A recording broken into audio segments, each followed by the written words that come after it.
আসসালামু আলাইকুম আরহামতুল্লাহ। আমরা higher math easy higher math বইয়ের বেসিক কনসেপ্ট 5.4 নিয়ে আলোচনা করব।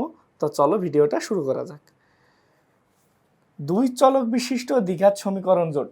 আচ্ছা, এখানে একটু কথাটা বলে নিই। দুই চলক মানে কি? দুই চলক মানে কি? এক্স আর ওয়াই থাকবে, দুটো চলক থাকবে। দুই চলক বিশিষ্ট দ্বিঘাত সমীকরণ। এই যে ঘাত কত থাকবে তাহলে? ঘাত কত থাকবে? ঘাত থাকবে 2। তার মানে সর্বোচ্চ ঘাত কত থাকবে? 2 থাকবে। X square plus Y square plus something যে কোনো কিছু থাকতে পারে, 2xy। ঠিক আছে, এগুলো কি থাকবে? ঘাতটা 2 থাকবে। এই কারণে দুই চলক বিশিষ্ট দ্বিঘাত সমীকরণ জোট। যে সমীকরণের, দেখেন কথাটা কি লিখছে, যে সমীকরণ জোটের উভয় সমীকরণই দ্বিঘাত এদেরকে দুই চলক বিশিষ্ট সমীকরণ জোট বলে। দ্যাট মিন্স কি, এক্স এর উপরেও 2 থাকবে, ওয়াই এর উপরেও 2 থাকবে। Okay fine. এই যে যেমন এক্স স্কোয়ার, এই যে দেখো বিষয়টা কি লিখছে, এক্স স্কোয়ার ওয়াই স্কোয়ার আছে আছে, এর মধ্যে এক্স ওয়াই পদও থাকতে পারে, আছে। Okay fine. তারপরে এই যে এক্স এর উপরেও যে যে ঘাত, ওয়াই এর উপরেও সেম ঘাত। বুঝতে পারছো? এখানে কনফিউজড হয় না। এটা দুই চলক বিশিষ্ট, কিন্তু দুই চলক বিশিষ্ট এক ঘাত বিশিষ্ট সমীকরণ হয়ে থাকে।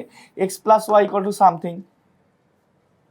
ঠিক আছে, X plus Y equal to something যে কোনো কিছু হতে পারে। এগুলো দুই চলক বিশিষ্ট এক ঘাত বিশিষ্ট সমীকরণ। ঠিক আছে, এটা হচ্ছে দুই চলক বিশিষ্ট দ্বিঘাত বিশিষ্ট সমীকরণ। আমার মনে হয় বুঝতে পারছো বিষয়টা। এখন এই দুই চলক বিশিষ্ট সমীকরণের জোটের বৈশিষ্ট্য আছে কিছু। তাহলে সর্বোচ্চ পাওয়ার 2 আমি বলে দিছি একটু আগে। এই যে সেই সর্বোচ্চ পাওয়ার কত? 2। দ্বিঘাত সমীকরণের 3 ধরনের পদ থাকে। এক্স স্কোয়ার থাকবে, ওয়াই স্কোয়ার থাকবে,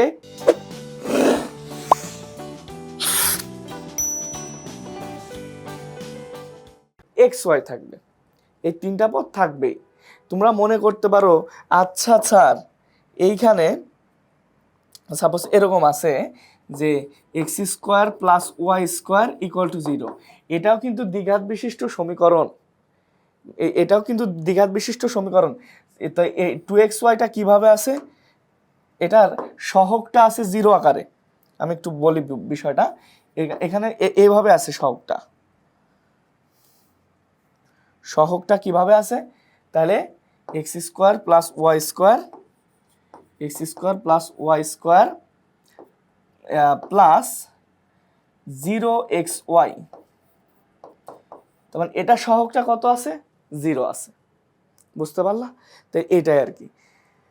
তো বিষয়টা একটু দেখা যাক। তৃতীয়তে কি বলছে? এক্স ওয়াই এর মান ধনাত্মক হলে 0 থেকে বড়, 0 ওয়াই এর মানও 0 থেকে বড় হইতে হবে, ধনাত্মক, নাহলে তো ধনাত্মক আসবে না, কারণ পাওয়ার 1 আছে। দেখো বিষয়টা একটু খেয়াল করো। এক্স এর ভ্যালু এক্স এর ভ্যালু -1 ধরো, ওয়াই এর মানও তোমার মাইনাস ধরা লাগবে, নাহলে তো প্লাস মাইনাসে প্লাস আসবে না। আসবে না। তাহলে এই এক্স এর মানও ঋণাত্মক হইতে হবে, ওয়াই এর মানও ঋণাত্মক হতে হবে, অথবা এক্স এর মানও ধনাত্মক হতে হবে, অথবা ওয়াই এর মানও ধনাত্মক হতে হবে। এই যে এক্স এর ভ্যালু ঋণাত্মক, ওয়াই এর ভ্যালু, এক্স এর ভ্যালু ধনাত্মক অথবা এক্স এর ভ্যালু ধনাত্মক। আশা করি বুঝতে পারছো বিষয়টা। এই যে এক্স ওয়াই এর মান ঋণাত্মক হলে, এই যে ঠিক সিম্পল ভাবে, এই যে তার মানে কি, ঠিক উল্টাটা হবে। যদি এটা ধনাত্মক হয়, ওয়াইটা হবে কি? ঋণাত্মক। এক্সটা যদি ধনাত্মক হয়, ওয়াইটা হবে ঋণাত্মক। এক্স যদি ঋণাত্মক হয়, ওয়াই হবে ধনাত্মক। আশা করি বিষয়টা বুঝতে পারছো। দুই চলক বিশিষ্ট দ্বিঘাত সমীকরণে এই যে X square plus Y square এর মান সর্বদা ধনাত্মক।